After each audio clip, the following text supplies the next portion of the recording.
Olá a todos. É um gosto e um honor estar aqui com vocês para apresentar o rol do médico hematólogo em las afecciones musculoesqueléticas em respeito à la cirurgia em pacientes hemofílicos. Hoje estamos em uma nova era com novos desafios para estes pacientes.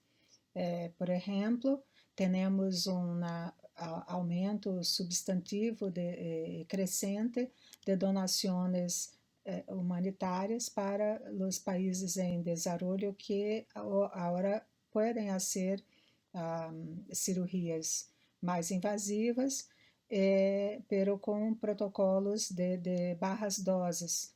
E também, de um outro lado oposto, temos hoje fatores de meia-vida estendida, o que reduz o número de infusões e um consumo menor, especialmente o fator de meia-vida estendida 9.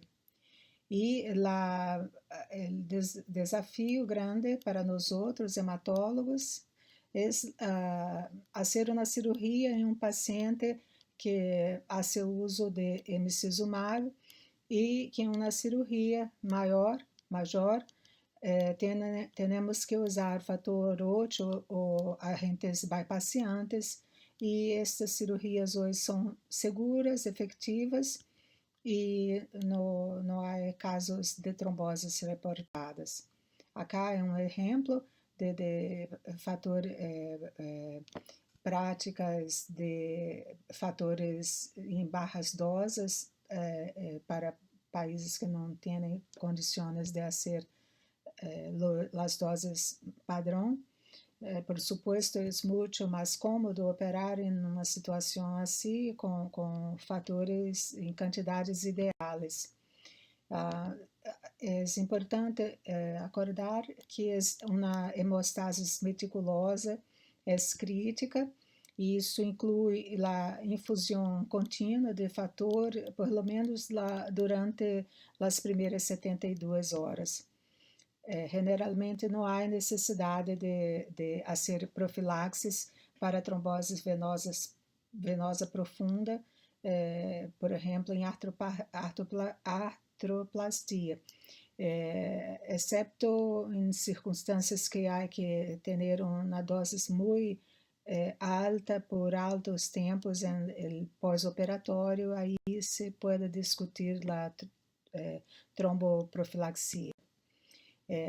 Ter um laboratório confiável é importantíssimo para monitorar os níveis de fator durante a terapia de reemplaço, testar inibidores, particularmente quando há que se decidir se vai usar fator 8 ou fatores bypassiantes, e também para ser eventualmente uma detecção precoce de marcadores trombóticos, e, de novo, o tema emicizumab, que é um desafio porque em laboratório todos sabem que os ensaios basados em APTT não se podem usar normalmente para dosar inibidor ou fator 8, exceto por la técnica de ensaios cromogênicos, e que nem todos os laboratórios têm este recurso.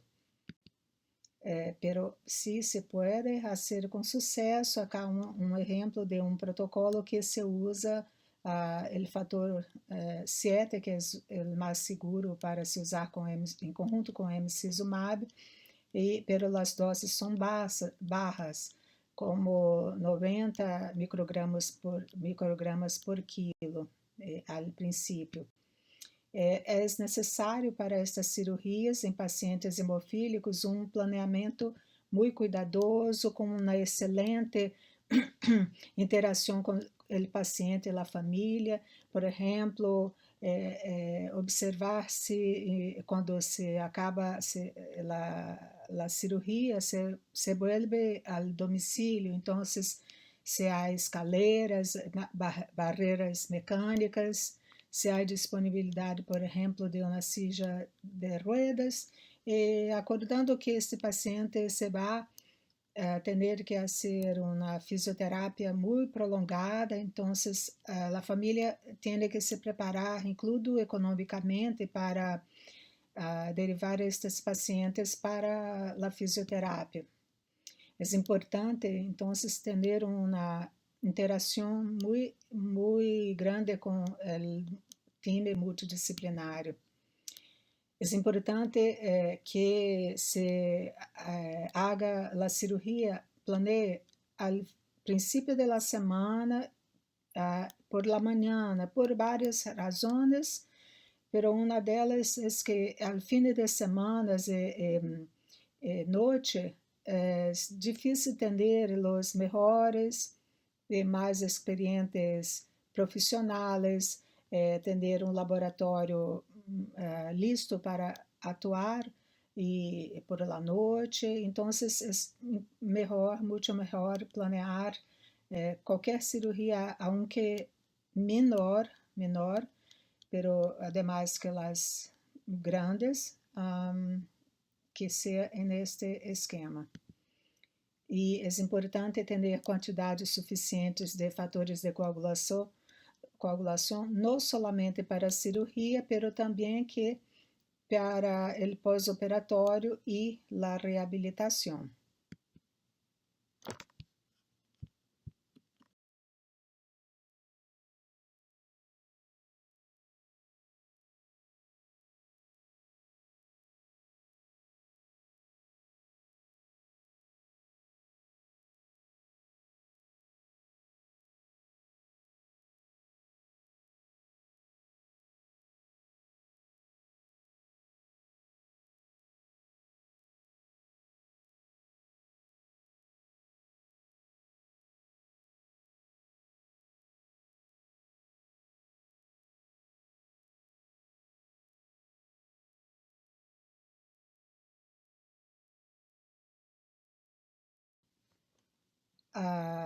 O tema dolor é importantíssimo. Há que planear com um anestesista ou um especialista em dolor e acordar que se pode fazer um bloqueio de nervo periférico e atuar muito pronto com analgésicos narcóticos como morfina. Pero é importante que depois que termina a cirurgia, o traumatólogo se vai e a cirurgia se queda muito linda, a técnica belíssima, e nem sempre o anestesiólogo que participou da cirurgia está disponível, ele também se vai, e por la noite, outro dia, o dolor horrível. E não toda a gente, não todos os profissionais sabem lidar com morfina. Às vezes, fazem uma dose que é uma subdose, e aí se queda o paciente com dolor, e nada justifica isso. O tema dolor e seu controle não deve ser menor neste cenário. Também não é menor a questão da terapia física, começar o mais rápido possível. E por isso é importante uma boa comunicação com a equipe de reabilitação. E para isso, o equipe necessita saber o que se vai fazer exatamente, ter apropriado conhecimento de la técnica que se vai usar para que se haga um programa de reabilitação ideal. Acordando que se deve focar em el ganho de las funções corporais, como rango de movimento e força muscular, e não tanto com endurance e outras coisas mais avançadas.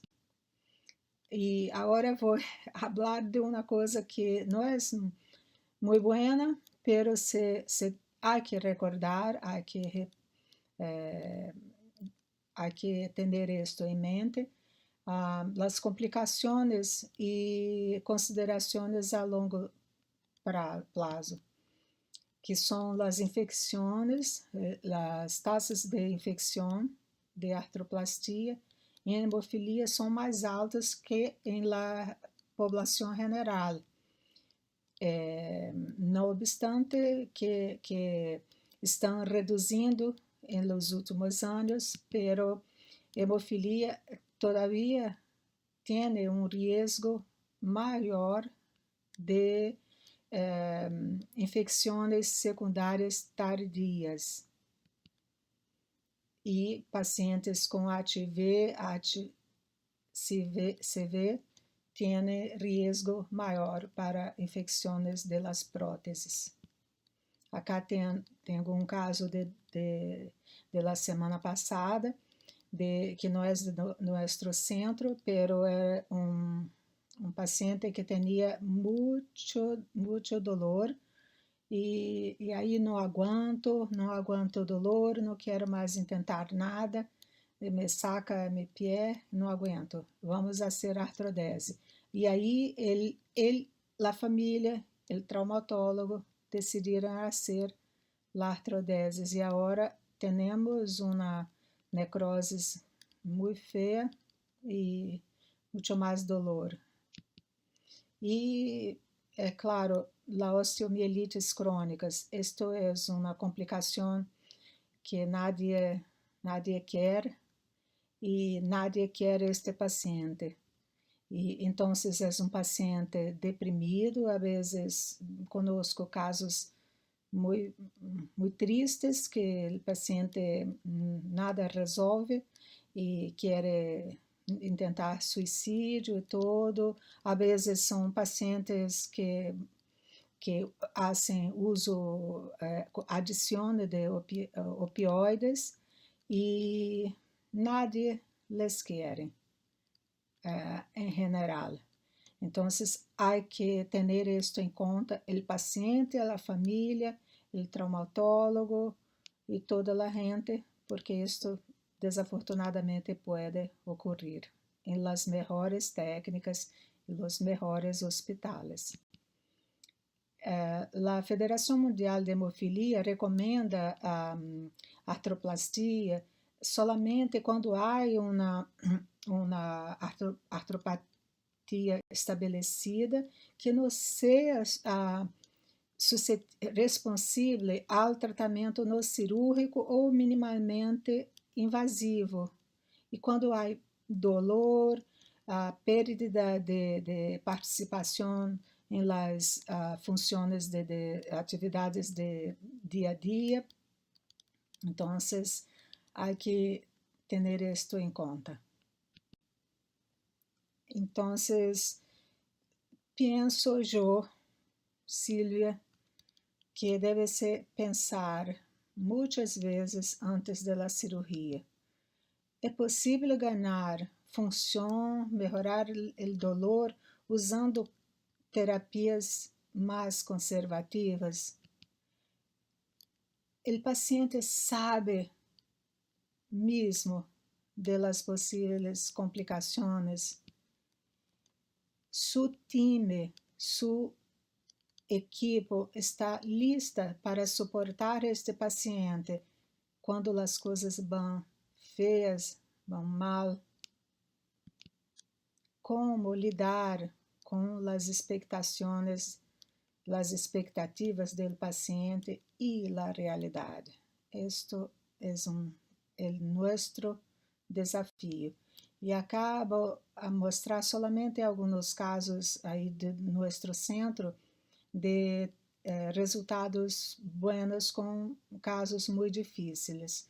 Acá um paciente com o resultado de ano pós-radiocinovioteses.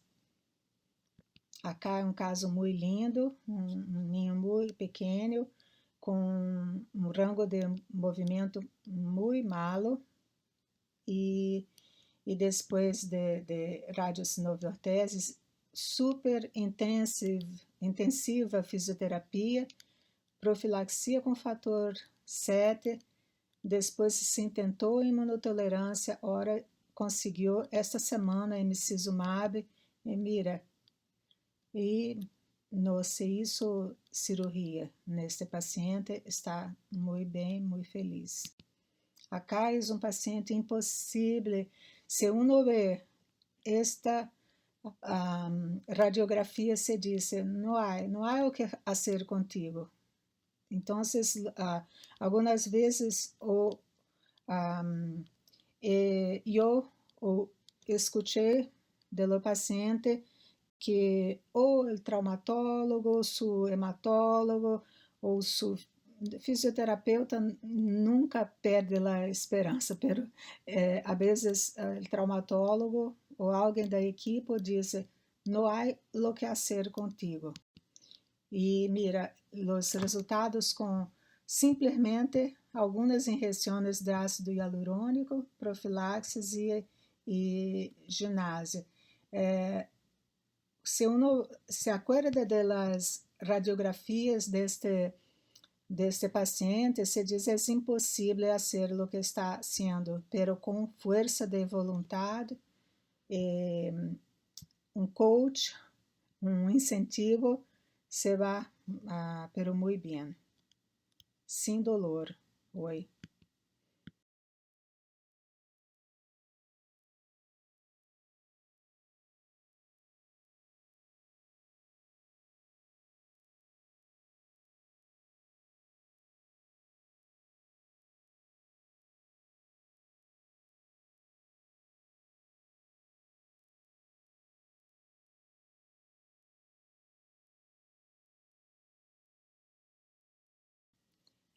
Esto é impressionante. Se uno vê essa radiografia, não é possível, não há o que fazer por ti, amigo. Pero aqui se nota um pouquinho de sinovites, então há uma pequena dose de radiosinoviorteses com corticoides e fisioterapia, e este homem está quase sem dolor e com uma excelente função, se uno vê este tipo de alteração. Este é um caso que uma vitória de la madre del chico e de las fisioterapeutas de nosso centro, que há uma caso impossível, flexo fixo de rodilhas bilateral.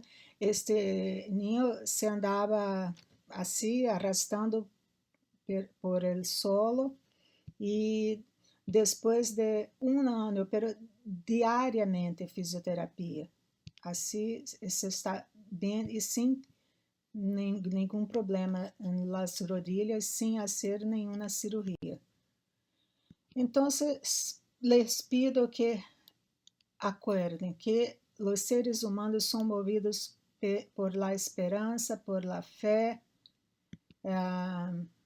Por favor, hagam planos propositivos com o paciente, a família, e involucrem seu fisioterapeuta. E, sobretudo, nunca desistam de seus pacientes. Muito obrigada. Muitas graças.